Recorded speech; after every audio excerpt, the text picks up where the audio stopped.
Hey guys, today I'm here with Reid Tracy, the president of Hay House, the biggest publisher of self-help books in the whole world. It's with great pleasure that I have, a guy that is running such an enormous project, if not company, and he's generous enough to speak a little bit of how can we as entrepreneurs leverage, how can we increase our chances to use books as platforms to increase our impact, our revenues, our bottom lines, our top lines, and so on and so forth. Reid, thank you very much.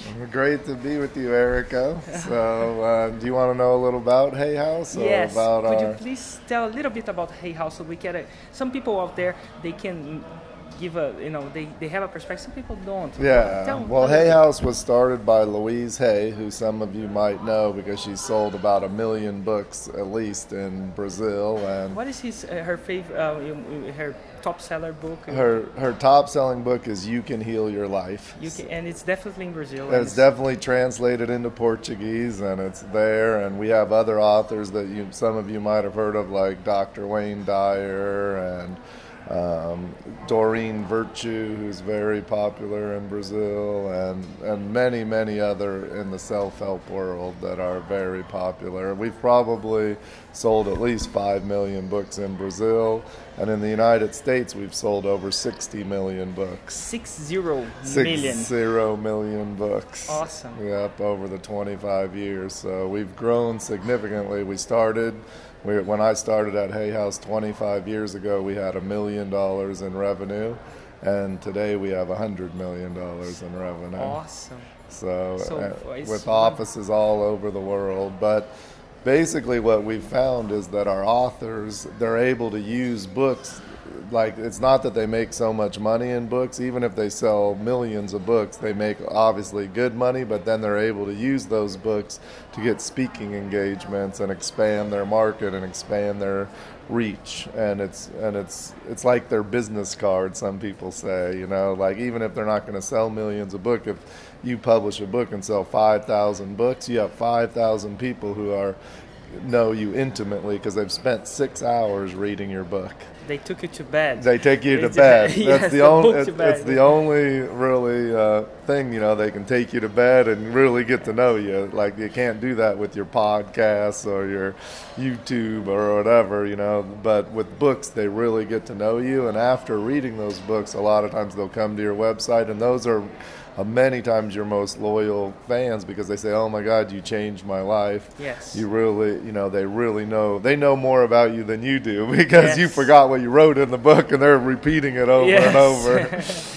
But and also for those of you out there that want to do books but go, "Oh my God, I'm not that great of a writer," you can always get someone to help you write because there's lots and lots of people that are really good writers, but they a lot of times can't find as much work as you as an entrepreneur might be able to find. So you always have help. Or if you're a great speaker, you can record like a weekend seminar, and that's enough for a whole book. And someone can actually help you transform that into a book. They can transcribe it, and you can't print exactly the way you talk because you talk different, but you can get someone to take your essence and make it into a book. Awesome. So there's many different ways to do it. But so would you say there's a lot of writers out there that actually provided the content for the book, but they actually weren't the guys that actually wrote the book? Yeah, there's many. Like, I would say 50% of the books out there, especially business books and self-help books, because they're not necessarily great writers, but they're great teachers or great businessmen, or great businesswomen who really know how to run a business, or they don't even have time to write a book. Awesome. Someone like you who's busy every second, you have great ideas, but you might need someone to help you get it on the paper. And sometimes they put the name of the people that help them in the book, and other times you just don't know. They call it a ghostwriter. Okay. And some of the most famous books that you might know, they might have been written by a ghostwriter. Awesome. Yeah. Now, the industry is changing a lot. I mean, Amazon is not as strong as it is here in the United States. And the question is, what is the role? Well, the role today. What is the role of the publisher? You are a publisher, so what is the role of the publisher right now in helping you get the book out there? So what the publishers do, well, and everywhere in the world, some things the publishers do is they have a lot of experience with like how to do the book cover, how to do the title, helping you with the editorial to make sure it flows good. Like they have editors on staff that have edited hundreds of books, and many successful books, so they know what the readers want. That's their business, yeah, right? That's their business. That's their experience. It's just like how to launch products, how to do product launches, how to do sales videos. You're teaching all these guys know how to do that, but they might not have never written a book, or they've only done one book, and so they need that extra experience, and that's what the publisher offers. Yes. But even if you're going to self-publish the book, you should get that help. So you can get editors who can help you. You can get professional people that have done book covers. Like you shouldn't have your cousin do the book cover, Yes. and your sister who's an English major do the editing. Like you should get people who've had experience doing those things. So. But yeah, and would you say it's enough? Or you go to the book publisher, you think your book is gonna rock. Yeah. You think it's an awesome idea. You give it there, and then you just should go home and not do anything. So is it what the publisher does? He goes and sells the book. It's like the rock stars in the beginning of the like the Rolling Stones. They sign up a contract with a music label, and they can rest and wait for the concerts. Or is it something that they should do something to publish? They have to actively do it, and the Rolling Stones, they have to do something too. Everybody has to do something. Really, it's the artist that makes the success. So it doesn't matter if you're a book writer, a musician. Those guys, it's like the Beatles. The Beatles were playing for 10 years before they became an overnight success. And the same it is in the book publishing world. Like you have to do a lot of work to prepare the audience, and even after you sign with the publisher, I tell people it's 100% the responsibility of the author to get the book out of the store. It's the publisher's responsibility to get it in the store. Yes. And so, but some companies do a little bit more marketing, or they might hire publicity people or things like that, but still, it's going to be like at least 80% the author's responsibility to get the book out of the store, and the publisher will get it in the store. So you don't sign the book contract and go, oh, wow, I made it big, because then you're not going to sell any books. And that's true everywhere in the world. Yes. It's less true, like in Brazil or some other countries, the publisher's even more important, because the bookstores are still more important. Like you say, Amazon's not as big there. So getting it in the bookstore is a big responsibility of the publisher. Okay. And then your responsibility is to create buzz or promotion to get it out of the bookstore. Awesome. And one thing I was talking to you offline that actually surprised me. I was, and correct me if I'm wrong, right? Okay. It's all interpretation and hallucination. Sometimes I get it right, sometimes I get it wrong. But I was talking to you, and my idea, it was that, hey, I'm going to get this awesome idea. And that awesome idea is going to probably the biggest catalyst for me to get a book deal with a good publisher, right? And you said, well, or I think you said, maybe correct me if I'm wrong, well, Erico, not quite that. The publishers are not looking necessarily for the top idea first. They are looking for your platform, which is your email list, your audience, your capability. So your ability to get publicity, like be in newspapers, magazines, TV.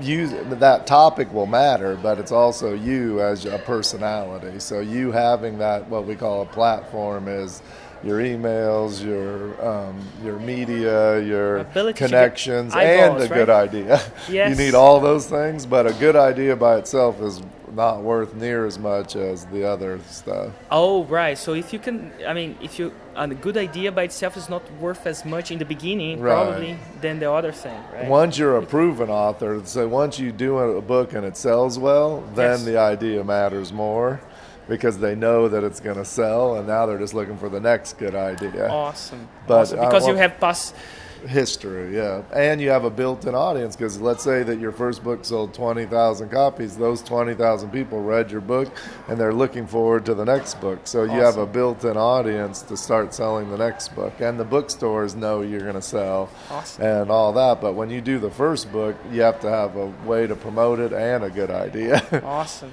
So would you say that for someone that's not known, maybe is not known at all, never wrote a book like me. Yeah. So what would get the eyeballs of the agents or the publisher, apart from some good content, right? So because this the how I can show them that I have a platform. How in my world, a platform is a digital platform, because I've been coming from the digital. I don't know the PRs and television and stuff. That's not my business. But that by itself will increase my chances to get a book and increase the chances to get an advance as well. Exactly. You'll definitely, if you have, like for instance, you have a great email following, a great Facebook following, you're doing YouTube videos all the time.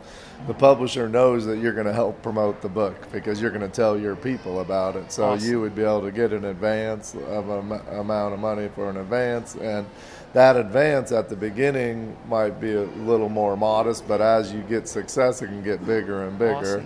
And then if you have success in Brazil, then it can go outside of Brazil to other countries, like Paulo Coelho.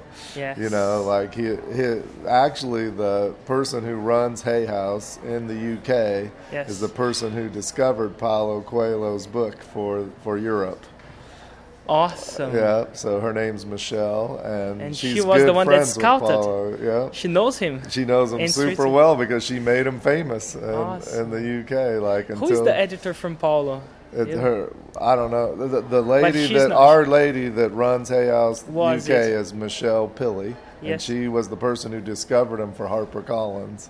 She was an editor at HarperCollins at the time. And she's the one that said we should bring this book to the UK. Awesome. And she convinced her people, like this unknown guy from Brazil, we should do the book. Awesome. And it became a huge success. So she's like best friends with him because he knows she's the one that helped launch him. And it's probably one of the most sold books ever in America, in the UK, and anywhere. So you can see that even if you're in Brazil, which is a big country anyway, you don't need to go outside Brazil to have a lot of success. It's equal in size to the United States, so you can sell a lot of books in Brazil. Awesome. And Reid, before I know you're very busy, and I think we gotta go, but I want to ask you the last question, and it's a question that comes after. A lot of people ask this: should you self-publish? Also, when should you use a self-publish, and when should you use a publisher? Right. So, in your opinion?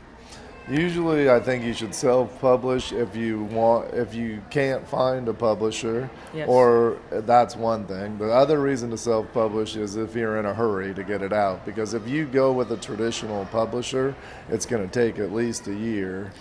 So it's not it takes time for them to... Yeah, it takes at least a year, like a minimum of a year, and it could take longer than a year. Okay.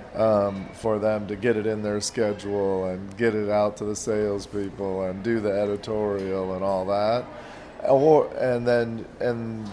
And the other reason to self-publish is if you're going to do most of the marketing and sell it off your website and you want to keep the money. Obviously, you make more money when you self-publish than if you do traditional publishing. But the way I always look at it, and I'm partial because I'm a publisher, is that, you know, what business do you want to be in? Do you want to be in the publishing business, the internet business, whatever business you're in, and is publishing really part of it, or does publishing just supplement that business? Yes. And like I said before, especially in Brazil, it's super important to get the books in the bookstore, and if you self-publish, it's going to be hard to get them in the bookstore because you don't want to go to all those bookstores and convince them that... If not impossible, you have to manage distribution, you have to manage the sales, where are you going to put the book, I guess. Yeah, and you need a warehouse or put them in your garage, and So, if possible, I would recommend that you traditionally publish. And also, though, if you self-publish, you can prove, like, you can say, oh, look, I sold 5,000 books. You can come back and publish. And then come back, and the publisher will go, wow, you sold 5,000 books in 6 months. Yes, I'm interested in taking it over.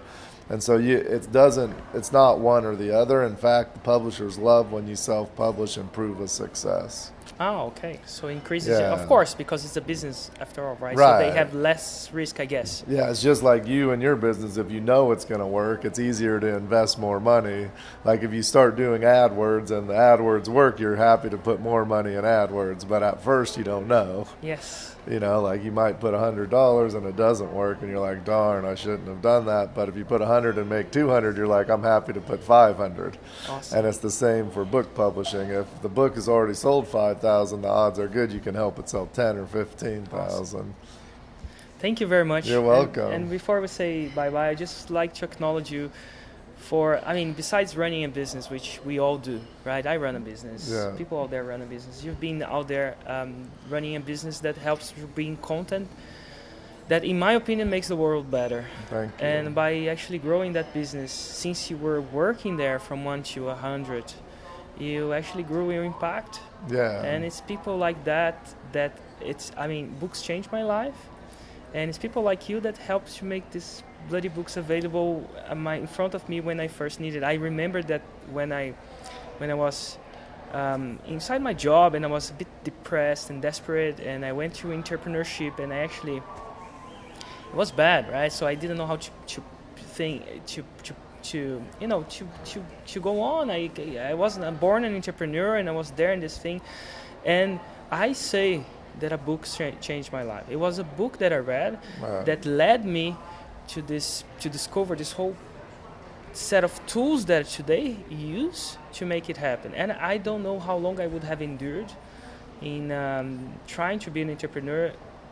How long before going back and living a life I wasn't proud of at the time. Mm-hmm. So I say a book changed my life, and it's people like you, like is on his own war to make books available. And of course you have a business, but more than that, I would like to acknowledge you leading this kind of movement that, in my opinion, makes millions of people better people, millions of people doing better things. Thank you very much. Well, thank you very much. It was real fun talking to you.